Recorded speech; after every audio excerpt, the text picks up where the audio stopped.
Al camarada. Bueno, pues ahora sí andamos muy productivos. La verdad es que habíamos estado preparando el material para el encuentro con ustedes. Y bueno, en esa parte son estos videos, esas transmisiones, son directamente para nuestro círculo de estudios, José María Morelos. Y bueno, pues es un gustazo, camaradas, encontrarnos, reciban saludos, esperemos estén todos bien. Hoy estamos a 22 de septiembre del 2019. Bueno, pues no es accidente ni casualidad que estemos aquí encontrándonos, simplemente venimos llegando puntuales al encuentro con nuestros destinos, camaradas. Y bueno, pues a 294 días del inicio de la nueva cuenta, les enviamos saludos combativos. Y bueno, en un inicio, la compañera Mari trabajó con el material sobre contextos de la situación social, sociopolítica y socioeconómica en el que vivía y estaba México, cuando antes de que saliera Miguel Hidalgo y Costilla y la independencia. Y bueno, pues ahora vamos a leer su biografía. Vamos a leer la biografía de Miguel Hidalgo y Costilla. Este material fue recapitulado, reelaborado y recopilado por la compañera María Elena. Y bueno, pues aquí su servilleta, estamos transmitiéndolo en vivo. A continuación, Miguel Hidalgo y Costilla, su nombre completo fue Miguel Gregorio Antonio Ignacio. Déjame subirle tantito. Su nombre completo fue Miguel Gregorio Antonio Ignacio y nace el 8 de mayo de 1753 en la hacienda de San Diego Corralejo, en Pénjamo, Guanajuato. Fue el segundo de 4 hijos, su padre Cristóbal Hidalgo y Costilla, administrador de Corralejo, y su madre Ana María Gallaga, lo bautizaron en Cuitzeo de los Naranjos, hoy Abasolo, Guanajuato, el 16 de mayo de 1753. En 1765, Miguel Hidalgo, junto con su hermano José Joaquín, se dirigen a Valladolid, capital de la provincia de Michoacán, a estudiar al Colegio de San Nicolás de Obispo, fundado en 1547 por el primer virrey de la Nueva España, don Antonio de Mendoza y Pacheco, quien entrega la universidad y el edificio a los miembros de la Compañía de Jesús, que instituyeron cátedras de latín, derecho y estudios sacerdotales. Es aquí donde los hermanos Hidalgo estudian hasta 1767. En junio de 1767 los jesuitas son expulsados a los territorios del Imperio Español por órdenes del rey de España, Carlos III. El colegio permaneció cerrado unos meses y en diciembre del mismo año reanudaron clases. Hidalgo estudió letras latinas, leyó a autores clásicos como Cicerón y Olivio y a otros como San Jerónimo y Virgilio. A los 17 años de edad ya era maestro de filosofía y teología, por lo que entre sus amigos y condiscípulos se gana el apodo del zorro, por la astucia que mostraba. Aprendió el idioma de francés y leyó a Molière. Gracias al contacto que tuvo en su infancia con los trabajadores de la hacienda, aprendió muchas de las lenguas indígenas habladas en la Nueva España, principalmente el otomí, el náhuatl, el purépecha, ya que la zona de Pénjamo era una de las regiones con mayor diversidad de grupos indígenas y de contacto entre el mundo nativo y el español. Todos estos conocimientos permitieron a Miguel Hidalgo impartir clases de latín y filosofía, y siendo a la vez estudiante y una vez que terminó sus estudios, se hizo cura. Trabajó en su alma mater, escuela, desde 1782 hasta 1792 como tesorero, como maestro y como rector.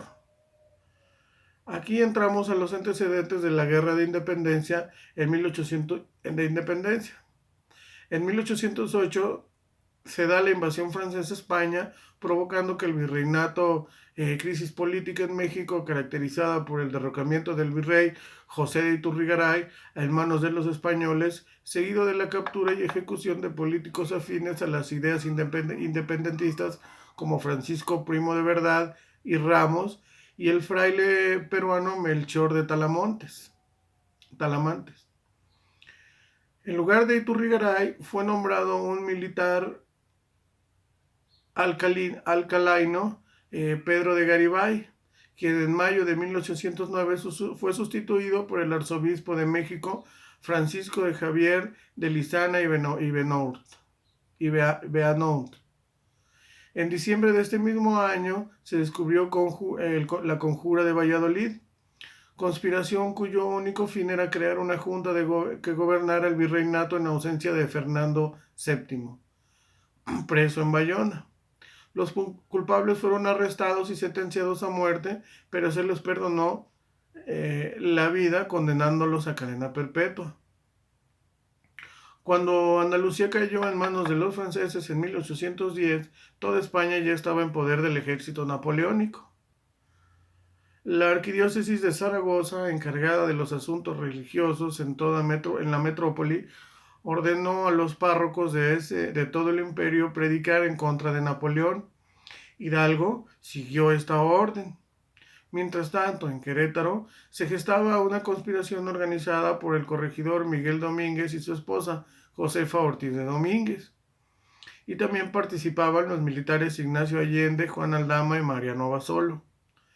Allende se encargó de convencer a Miguel Hidalgo de unirse a su movimiento, ya que el cura de Dolores tenía amistad con personajes muy influyentes de todo el Bajío e incluso de la Nueva España, como Juan Antonio Orriano, intendente de Guanajuato, y Manuel Abad y Queipo, obispo de Michoacán. Por estas razones se consideraba que Hidalgo podría ser un buen dirigente del movimiento. Hidalgo acepta unirse y se puso fecha al inicio del movimiento, el 1 de diciembre, Día de la Virgen de San Juan de los Lagos, lugar en donde muchos españoles se reunieron a comerciar en una feria cercana a Querétaro. Sin embargo, la fecha se cambia por cuestiones militares y estratégicas al 2 de octubre. En la primera semana de septiembre llega a Veracruz el virrey Francisco Javier Venegas, quien de inmediato recibe información acerca de una conspiración contra el gobierno real español en México. El intendente de Guanajuato, Juan Antonio Riano, ordena al comandante de la plaza investigar sobre los rumores y el 11 de septiembre se realiza una redada en Querétaro cuyo fin era capturar a los responsables. Se arresta a Epigmenio González y se gira orden de aprehensión en contra de Allende y quien escapa al Bajío. Por medio del alcalde de Querétaro, belleza doña Josefa Ortiz de Domínguez, la corregidora fue informada de la captura de los Ibarra y se dispuso a prevenir a Hidalgo sobre el peligro que corría. Pero antes de salir a Dolores fue encerrada por su marido para que no avisara a los conspiradores. Sin embargo, la corregidora pudo contactar con Allende a través de Belleza para informar oportunamente a Miguel Hidalgo. Llegamos al grito de independencia en Dolores Hidalgo. En las primeras horas del 16 de septiembre, Allende llega a la casa del cura Miguel Hidalgo en Dolores. Ambos deciden lanzarse a la lucha armada antes de que los españoles destruyan sus planes. Alrededor de las 5 de la mañana, Hidalgo, usando una campana de la parroquia, convoca a la misa patronal del pueblo y da el grito de Dolores, con lo que empezó formalmente la lucha por la independencia de México. Con este acto, además de conformar el ejército insurgente, contando con poco más de 6,000 soldados, Hidalgo, acompañado de Allende, Aldama y Abasolo, inicia una lucha. En pocos días entró sin ninguna resistencia a Celaya, Salamanca y Acámbaro, donde fue proclamado como capitán general de los ejércitos sublevados. En Totonilco entró al santuario local y tomó el estandarte de la Virgen de Guadalupe, símbolo de su movimiento. En San Miguel el Grande, hoy San Miguel de Allende, se unió a sus fuerzas el regimiento de la Reina. Se da la toma de la Albóndiga de Granaditas en Guanajuato, y en Guanajuato el cura Hidalgo comandó el 28 de septiembre la llamada toma de la Albóndiga de Granaditas. Al entrar a la ciudad intentó intimidar al intendente de Guanajuato, su viejo amigo Juan Antonio Riano, pero el marino español desistió de entregar la plaza sin derramar sangre, reuniendo al regimiento local para acuartelarse en la bodega más grande de toda la provincia, la Albóndiga de Granaditas, donde también se congregaron miembros de las familias más acaudaladas de la ciudad. Hidalgo ordenó a Allende, brazo armado del movimiento, lanzar a sus tropas contra el edificio. Tras más de 5 horas de combate, el intendente salió a luchar, pero muere de un balazo que le propina un indígena. Uno de los abogados, quien legalmente debía quedarse a cargo de la intendencia en ausencia del titular, intentó pactar con los insurgentes y alzó una bandera blanca en señal de paz. A la tropa rebelde cesó el ataque. El coronel García de la Corona, comandante militar de la plaza, mató al regidor y reinició las acciones bélicas. Con ayuda de un minero barrotero llamado Juan José de los Reyes Martínez y apodado el Pípila, el cual se colocó una losa de piedra amarrada sobre la espalda y con una tea encendida en la mano derecha avanzó pecho tierra, resistiendo el ataque de los soldados españoles, untó de brea la puerta de la bodega, la cual posteriormente quemó. El ejército insurgente y los militares al mando de Allende y Aldama pudieron penetrar en la Alhóndiga y una vez dentro mataron a todos los españoles, tanto ciudadanos como militares. Acto seguido se apoderaron del dinero y demás cosas de valor, con lo que los insurgentes pudieron conseguir fondos para las batallas posteriores. La toma de Valladolid, hoy Morelia y Toluca por los insurgentes. Valladolid, capital de Michoacán y una de las ciudades más influyentes del virreinato, fue el siguiente objetivo de Hidalgo y su tropa, quienes salen de la ciudad de Guanajuato el 3 de octubre y a los pocos días se dio parte en el capital de la intendencia michoacana. Todos los acaudalados, principalmente españoles, comenzaron a unir semanas antes de la toma de la ciudad, sobre todo por el conocimiento de la expropiación y fusilamiento que había realizado el ejército insurgente cuando tomó Guanajuato. El 17 de octubre Hidalgo entró en la ciudad de Valladolid, hoy Morelia, con su tropa y tomó 400,000 pesos de la catedral para la causa insurgente. Pero el 20 de octubre se unió a Ignacio López Rayón en Tlalpujagua y más tarde, ese mismo día, habló con José María Morelos, en Charo. Este sacerdote, otro exalumno suyo, pidió permiso para luchar y a la postre se convertiría en el sucesor de Hidalgo, al frente de la lucha, al serle encomendado levantar en armas a la costa del sur. Toluca cayó en poder de los insurgentes el 25 de octubre y en la capital se rumoraba que un avance de los insurgentes era inevitable. Se da la batalla del Monte de las Cruces. En la mañana del 30 de octubre, Torcuato Trujillo enfrentó a los insurgentes en la batalla del Monte de las Cruces, acción en la que los realistas inferiores en número fueron derrotados por más de 8,000 insurgentes, quienes, sin embargo, perdieron gran número de efectivos. El paso siguiente para las tropas de los insurgentes era tomar la Ciudad de México. Pero Hidalgo, queriendo evitar la masacre como la acontecida en Guanajuato, envía emisarios a negociar con el virrey Francisco Javier Venegas el 1 de noviembre y tras el rechazo por parte del virrey. Hidalgo duda, la presión de Allende no hace efecto y decide retirarse al Bajío para continuar la lucha. El 7 de noviembre, después de su retirada, Hidalgo es vencido por el brigadier y capitán general de San Luis Potosí, Félix María Calleja, en la batalla de Aculco. A estas alturas de la lucha, Hidalgo y Allende deciden separarse para continuar en la lucha y el cura Hidalgo marcha a Valladolid, donde se habían expropiado propiedades de los peninsulares y fusilado españoles, repitiéndose en esto en Guadalajara, en donde Hidalgo llega el 26 de noviembre. La capital de la Intendencia de Jalisco cayó en manos del jefe insurgente José Antonio Torres y el mismo día de la derrota en Aculco, es decir, el 7 de noviembre. Allende, mientras tanto, se fortificó en la Alhóndiga de Granaditas, donde aún había algunos prisioneros españoles. Cuando se supo de la proximidad de Calleja y el intendente de Puebla, Manuel Flón, Allende ordenó la ejecución de los prisioneros. El 25 de noviembre, Calleja y Flón atacaron en Guanajuato, recuperando así la ciudad minera. Allende y Aldama y Jiménez se unieron a Hidalgo en Guadalajara el 2 de diciembre. Calleja recibe órdenes del virrey Venegas para tomar Guadalajara y acaba así con los insurgentes. Tras unirse con Flón de nuevo, Calleja inició la marcha hacia Guadalajara al iniciar el año de 1811. En enero, los realistas capturan algunas poblaciones importantes de la Intendencia de Jalisco, como Zapopan y San Blas, ciudad portuaria donde fue vencido el cura José María Mercado, quien fallece al intentar escapar. Calleja acampa en un paraje cercano a Guadalajara, conocido como Puente Calderón, el 17 de enero. Hidalgo, acompañado de Allende, Rayón, Aldama y Jiménez, avanzaron hacia el Puente Calderón, el que en un principio la situación fue favorable a los insurgentes, pero al explotar un carro de pólvora propiedad de la tropa de José Antonio Torres, los realistas comenzaron a ganar ventaja al punto de hacer huir a los insurgentes que en desbandada, quienes en retirada perdieron dinero, pertrechos y efectivos.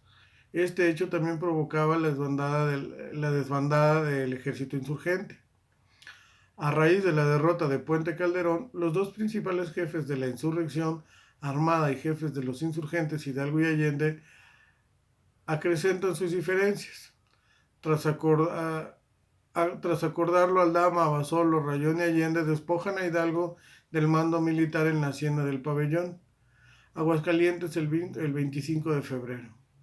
Cuando los insurgentes se disponían a huir a Estados Unidos para comprar armamento y seguir la lucha, justamente en estos días Allende recibe un comunicado de Ignacio Elizondo, antiguo realista, ahora militante en las fuerzas revolucionarias, pero no era más que un espía del gobierno virreinal. Elizondo invita a los caudillos a detenerse para descansar en su zona de influencia, conocido como las Norias de Acatita, de Baján, situado en la frontera con Coahuila y Texas. Entonces, parte del virreinato novohispano. El 21 de marzo Hidalgo llega a las Norias para descansar un poco y seguir el camino a Alta California. Primero llegó el contingente de Abasolo y sus soldados, quienes fueron capturados por los efectivos españoles. Poco después, y sin darse cuenta de la captura de Abasolo, Allende, su hijo Indalecio, Aldama y Jiménez bajan de su coche escoltados por algunos capitanes y tras ofrecerles algo de comer son aprendidos. Pero Allende opone resistencia y Elizondo mata a su hijo. Finalmente llega Hidalgo, a caballo y escoltado por pocos hombres, con lo que su captura fue más sencilla. Tras enlistar a todos los detenidos, Elizondo envía parte a la Ciudad de México, siendo recompensado con el cargo de coronel.